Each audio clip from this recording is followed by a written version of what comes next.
Pemirsa, Panglima Kodam Iskandar Muda Majen TNI Muhammad Hassan pimpin upacara serah terima jabatan pejabat di lingkungan Kodam IM.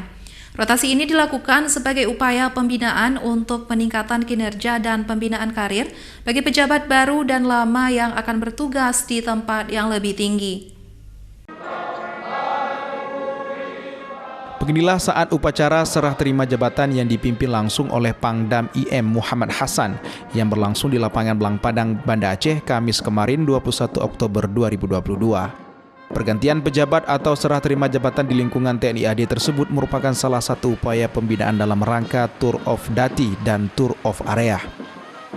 Pejabat baru Kodam Iskandar Muda yang dikukuhkan Pangdam Iskandar Muda, diantaranya Kolonel Infantri Febi Hasudungan Lumbun Batu sebagai Pamen Sahli Pangdam, Kolonel Arhanud Bagus Tri Kuncoro sebagai Dandem Madam IM, Letkol Infantri Muhyiddin sebagai Dan Yonif Rider 112 Dharma Jaya, serta Letkol Infantri Laude Iril Syahdar sebagai Dandel Inteldam Iskandar Muda.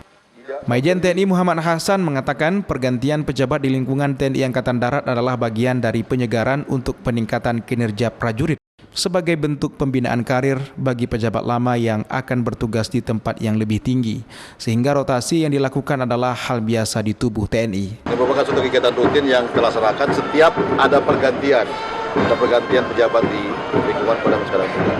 Itu intinya.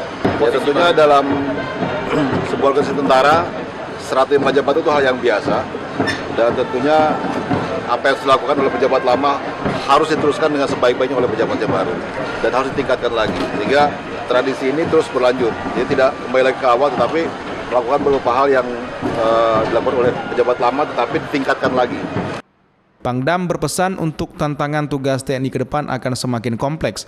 Setiap prajurit TNI Angkatan Darat harus mampu melakukan tugas dengan baik sehingga mampu meningkatkan pembinaan satuan secara terarah dan terukur. Dari Kota Banda Aceh, Topan Mustafa, iNews melaporkan.